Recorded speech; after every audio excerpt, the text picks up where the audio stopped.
দোকানের থেকে সবকিছু মালামাল রাখতে স্টাফ সবাই লাভ দিয়ে বাইরে নেমে গেছে। এমনভাবে হয়তো ভিতরে ওদের গ্যাস বা সিলিন্ডার কিছু একটা বিস্ফোরণ হয়েছে। বিস্ফোরণে আগুন ধরার সাথে সাথে ওরা সাথে সাথে দোকান থেকে লাভ দিয়ে বাইরে নেমে গেছে। নেমে যাওয়ার কিছুক্ষণের মধ্যে মানে আশেপাশে চিৎকার চেঁচামেচি করছে। ওদের লোকজন সবাই আসছে, বিদেশে ফায়ার সার্ভিস খবর দেওয়ার পরে ফায়ার সার্ভিস আসলো। একটু কালখাবো নতে মানে দোকানের আর কিছু নেই, সবকিছু পুড়ে গেছে। পাশাপাশি 3 নম্বর দোকানে আগুন মানে অলরেডি আর কি লাগতেছে, মোটামুটি নিচ্ছে।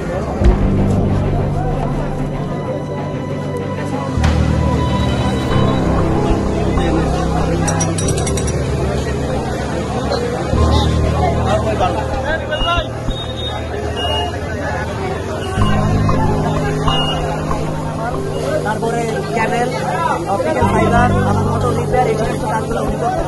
ব্যাটারি রিপেয়ার, এই সমস্ত কাজগুলো মোটামুটি এখানে উনি হচ্ছে কারেন্টের সাথে কাজ দিলে উনি এখান থেকে করতেন। করার কারণে উনি এখানে একটা ব্যাটারি চার্জ দিতেছিলেন, তৎক্ষণাৎ ওনার সিরিজ লাইনে স্পার্ক হয়।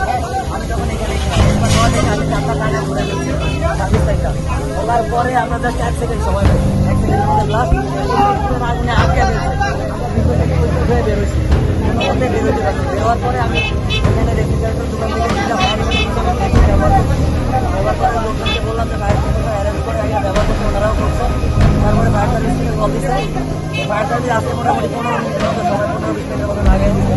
ফায়ার সার্ভিস না থেকে আমি আবার আমার মোটর সাইকেল নিয়ে ফায়ার সার্ভিসের ডিটেলস দিয়েছিলাম। যাওয়ার পর নাকি বাসে যাওয়ার পর ওনাদেরকে পাইছি। পরে আমি আবার ফেরত এসে আমি আবার এখানে অ্যাটেন্ড করি, কাজে থাকি। আর পরবর্তীতে এখানে পুকুরে মেশিন থেকে আবার আপনার নাম কি? সপ্তম। ভিতরে ঢুকে কি হলো?